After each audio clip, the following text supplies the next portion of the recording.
একবার সাহাবী হযরত জাবের নবীজি সাল্লাল্লাহু আলাইহি ওয়াসাল্লামকে দাওয়াত করলেন। নবীজি সাহাবীর দাওয়াত কবুল করলেন। হযরত জাবের খুশিতে আত্মহারা হয়ে বাড়িতে চলে গেলেন।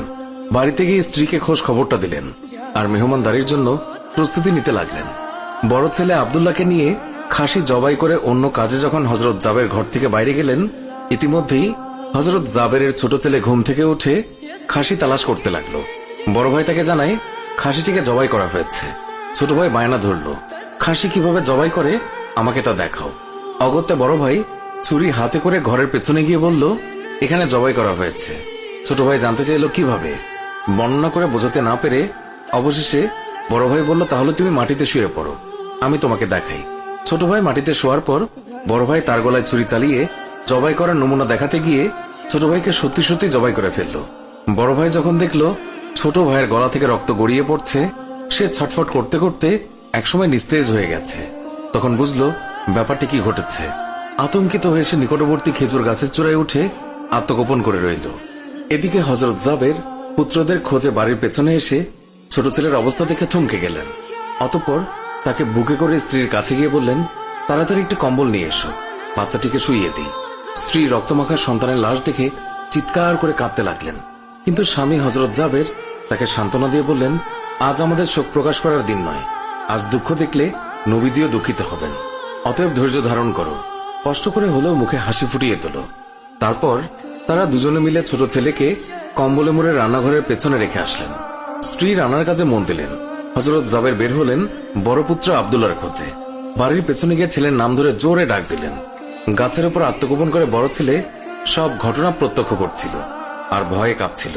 পিতার ডাক শুনে ভাবল, এখন পালাতে না পারলে আব্বার হাতে ধরা পড়তে হবে। ধরা পড়লে আর রক্ষা থাকবে না। পালানোর উদ্দেশ্যে গাছ থেকে লাফিয়ে পড়ে আঘাতপ্রাপ্ত হয়ে সেও মৃত্যুর কোলে ঢলে পড়ল। পিতা কাছে গিয়ে দেখেন আব্দুল্লাহর দেহে প্রাণের স্পন্দন নেই। বড় ছেলেকে কোলে তুলে তিনি বাড়ির ভেতরে আসলেন। স্ত্রীকে বললেন আরেকটি কম্বল নিয়ে আসার জন্য। বড় ছেলের এই অবস্থা দেখে দরদিমা পুনরায় আর্তনাদ করে উঠলেন। স্বামী তাকে পুনরায় সান্ত্বনা দিয়ে বললেন, ধৈর্য ধরো, আজ আমাদের দুঃখ প্রকাশের দিন নয়, আজ আমাদের পরম আনন্দের দিন।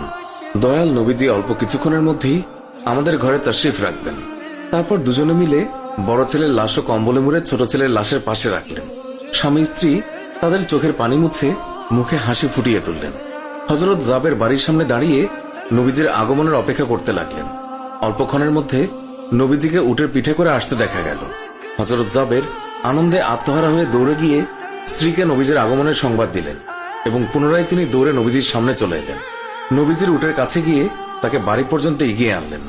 নবীজি জাবেরের ঘরের সামনে উট থামিয়ে তার ডান পা মুবারক মাটিতে রাখলেন।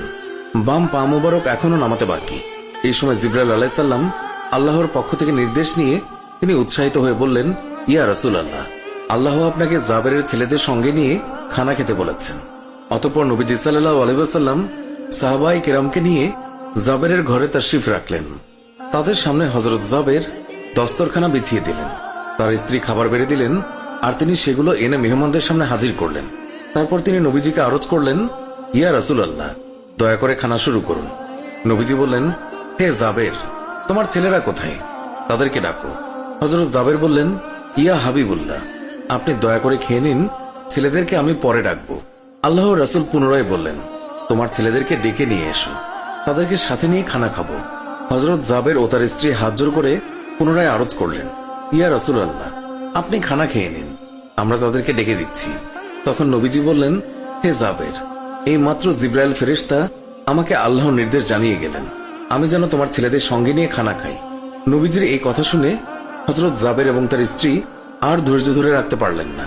তারা চিৎকার করে কেঁদে কেঁদে সমস্ত ঘটনা খুলে বললেন। তখন নবীজি হযরত জাবেরকে বললেন, তোমার ছেলেদের কাছে গিয়ে বলো আল্লাহর নবী তাদেরকে ডাকছেন। হযরত জাবের নবীজির নির্দেশ মোতাবেক ছেলেদের লাশের সামনে গিয়ে তা বললেন। সঙ্গে সঙ্গেই তারা দুইজন আল্লাহু আকবার বলে উঠে নবীজির কাছে তারা দৌড়ে চলে গেল। অতঃপর নবীজি সাল্লাল্লাহু আলাইহি